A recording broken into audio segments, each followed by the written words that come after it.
Hello friends, welcome to the channel. Friends, आज की video में मैं डिस्कस करने जा रहा हूँ जीपीएफ रूल्स के बारे में।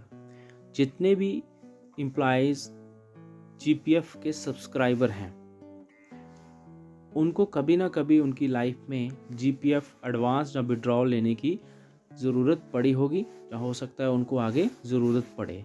तो आज की वीडियो में मैंने कोशिश की है ये सारी चीज़ें कवर करने की कि जीपीएफ के क्या क्या रूल्स हैं, क्या उसका प्रोसीजर है, क्या जो है आप किस तरीके से एडवांस या विड्रॉवल ले सकते हैं, किस पर्पज़ से आप ले सकते हैं और कितना अमाउंट जो है आपको सैंक्शन किया जा सकता है। तो ये सारी इन्फॉर्मेशन आपको एक ही वीडियो में मिलने वाली है। उम्मीद करूँगा आपको वीडियो अच्छी लगेगी। अगर आपको वीडियो अच्छी लगे तो वीडियो को लाइक और शेयर ज़रूर कर देना और चैनल को सब्सक्राइब करना बिल्कुल ना भूलें। तो चलिए फ्रेंड्स, आज की वीडियो स्टार्ट करते हैं। हर एक गवर्नमेंट एम्प्लॉई जो 1/1/2010 से पहले का अपॉइंटी है, उसके लिए कंपलसरी है कि वो कंट्रीब्यूट करे जनरल प्रोविडेंट फंड में। एम्प्लॉई की जो कंट्रीब्यूशन है टुवर्ड्स जनरल प्रोविडेंट फंड में वो है 8.33%। मिनिमम उसको इतना परसेंट जो है उसकी सैलरी का वो सब्सक्राइब करवाना ही होता है। अगर एम्प्लॉई चाहे खुद से हायर रेट पे करवाना सब्सक्राइब तो वो करवा सकता है। एक एम्प्लॉई जो है वो इस रेट को कम करवा सकता है अगर वो ऑलरेडी 8.33% से ज़्यादा सब्सक्राइब करवा रहा है, तो वो उस फाइनेंशियल ईयर में एक बार कम करवा सकता है। जीपीएफ सब्सक्रिप्शन जो है वो साल में 2 बार इन्हांस की जा सकती है उस फाइनेंशियल ईयर में। ये मैंडेटरी होता है एम्प्लॉई के लिए कि वो हर मंथली बेसिस पे सब्सक्राइब करवाए, except the period when he is under suspension. सिर्फ उस पीरियड्स को निकाल दे जब वो सस्पेंशन में है। सैंक्शन जीपीएफ केस जो होता है एम्प्लॉई का, वो सिर्फ 3 महीने तक ही ऑपरेटिव रहता है। उसके बाद वो लैप्स हो जाता है, जहां उसको स्पेशली रिन्यू करवाना पड़ता है। जीपीएफ सब्सक्राइबर जो है उसके पास ऑप्शन होता है कि वो अपनी सब्सक्रिप्शंस को कंटिन्यू करे, जहाँ उसको स्टॉप कर दे जब उसकी सुपर एनुएशन में 1 साल रह जाता है। यानी कि उसकी जो लास्ट साल होता है उसका सर्विस का, उसमें वो अपनी मर्जी से उसको कंटिन्यू भी कर सकता है, उसको स्टॉप भी कर सकता है। बट जब सिर्फ 3 महीने रह जाते हैं उसकी सर्विस के, फिर उसके लिए ये मैंडेटरी हो जाता है, कंपलसरी हो जाता है कि वो अपनी सब्सक्रिप्शंस को स्टॉप कर दे। क्लियर? अब हम देखते हैं कि rules of GPF under Jammu and Kashmir state. जब जम्मू एंड कश्मीर एक स्टेट था, उस समय यहाँ के खुद के जो रूल्स होते थे जीपीएफ के, वो इम्प्लीमेंट हुआ करते थे। तो उस केस में क्या होता था, 2 टाइप्स के जीपीएफ एडवांस जो थे वो अलाउड थे। सबसे पहला है रिफंडेबल जीपीएफ एडवांस, जिसके अंडर 2 कैटेगरी आती हैं। एक ऑर्डिनरी एडवांस जो कि रूल 9(1) कवर करता था, जिसमें 3 मंथ की बेसिक पे या फिर 50% जीपीएफ बैलेंस होता था, विच एवर इज़ लेस, जो भी इन दोनों में से कम होता था वो दिया जाता था। और सेकंड होता था स्पेशल एडवांस जो 50% होता था। उसके बाद जो सेकंड इसकी टाइप थी वो थी नॉन रिफंडेबल जीपी एडवांस, यानी कि 50% जीपीएफ बैलेंस जो होता था, जो कवर करता है रूल 8C।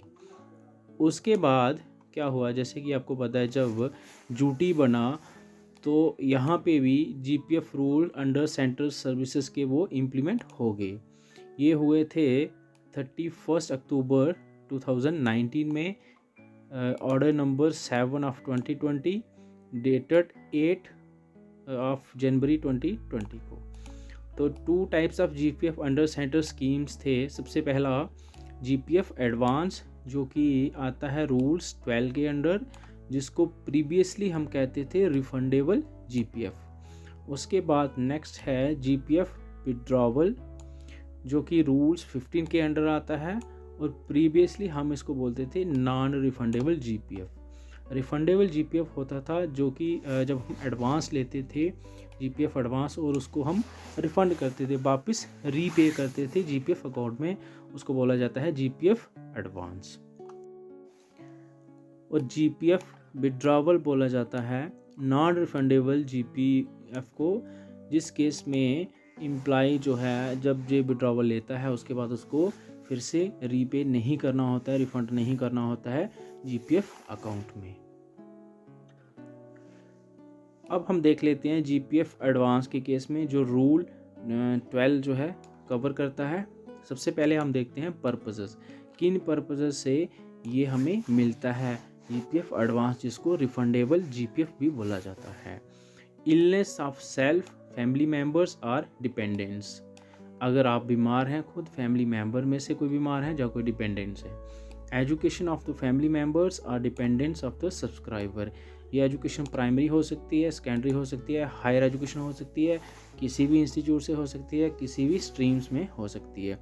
ऑब्लिगेटरी एक्सपेंसेस आते हैं जिसमें बिट्रोथल आता है, मैरिज, फ्यूनरल्स एंड दूसरी सेरेमनीज जो आती हैं। कॉस्ट ऑफ लीगल प्रोसीडिंग, अगर आप कोई केस लड़ रहे हैं उसमें कोई खर्चा आ रहा है तो इस केस में भी आप जीपीएफ एडवांस ले सकते हैं। कॉस्ट ऑफ डिफेंस के केस में आप ये ले सकते हैं।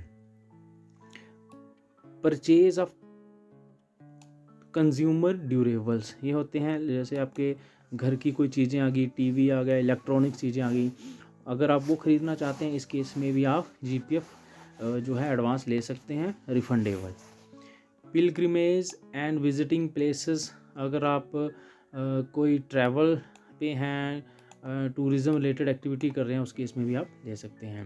प्रूफ ऑफ एडवांस, इस केस में आपको क्या प्रूफ चाहिए जीपीएफ एडवांस लेने के लिए? जितने भी ऊपर पर्पस दिखाए गए हैं, no documentary proof evidence is required, किसी भी डॉक्यूमेंट या एविडेंस की ज़रूरत नहीं है। एक सिंपल डिक्लेरेशन या एप्लीकेशन ली जाएगी सब्सक्राइबर से और उसमें वो एक्सप्लेन करेंगे रीजंस कि किस बेस पे वो ये एडवांस लेना चाहते हैं। अब लिमिट्स देख लेते हैं। जीपीएफ एडवांस के लिए एम्प्लॉय को उसके 12 मंथ की बेसिक सैलरी या 75% उसका जो क्रेडिट होगा जीपीएफ अकाउंट में, जितना बैलेंस होगा उसका 75%, विच एवर इज़ लेस, जो भी लेस होगा वो उस अमाउंट की सेक्शन जो है वो बन जाएगी। जैसे एग्जांपल के लिए हम देख लेते हैं, एक एम्प्लॉई है उसकी 42,000 बेसिक सैलरी है, 12 मंथ की अगर उसकी हम बेसिक सैलरी निकालें तो वो बनेगी 5,04,000 और उसके जीपीएफ अकाउंट में 9 लाख रुपीज़ हैं और इसका 75% निकालें तो बनता है 6,75,000। तो इस केस में 5,04,000 जो है ये लेस है और इसी अमाउंट की जो है सैंक्शन बनेगी।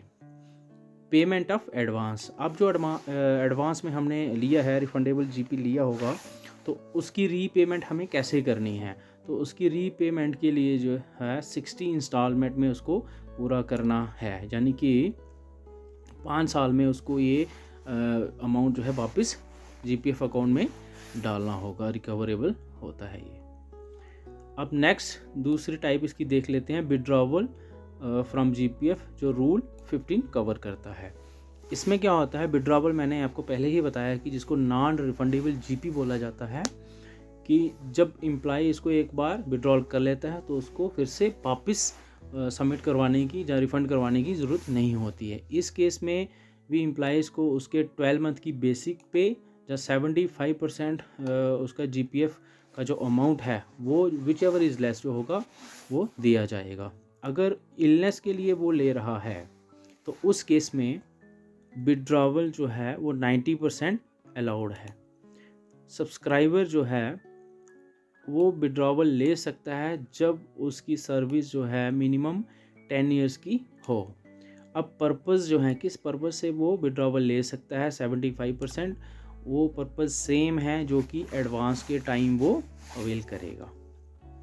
अब देख लेते हैं कि अगर 90% बैलेंस का 90% अगर वो क्लेम करना चाहता है, विड्रॉल करना चाहता है, तो उसके लिए वो सब्सक्राइबर जो है वो किसी भी टाइम जो है इसका बेनिफिट ले सकता है, वो परमिटेड है।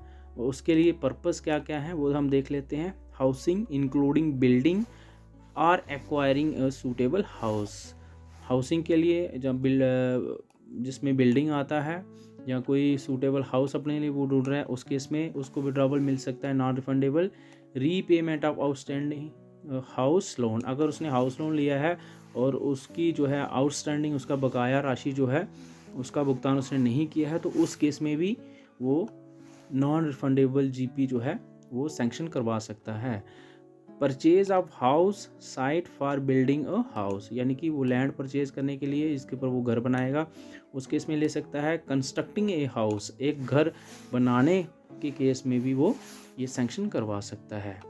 Withdrawal of up to 90% of balance without assigning reason, बिना किसी कारण, बिना किसी ये पर्पज़ दिखाए उसको अलाउड होता है कि वो 90% बैलेंस जो है वो विड्रॉल कर सकता है जब उसकी रिटायरमेंट के सिर्फ 2 साल ही बचे हों। तो इस वीडियो में मैंने कोशिश की है अपनी तरफ से वो सारी चीज़ें कवर करने की। अगर आपको वीडियो अच्छी लगी है तो वीडियो को लाइक कर दें, अपने दोस्तों तक ये वीडियो पहुंचाएं, आपके फ्रेंड्स हैं जो जितने भी एम्प्लॉइज़, और चैनल को ज़्यादा से ज़्यादा सब्सक्राइब कर लें ताकि इसी तरह की और इन्फॉर्मेशन वीडियो आप तक सबसे पहले पहुंचे। तब तक के लिए गुड बाय, टेक केयर।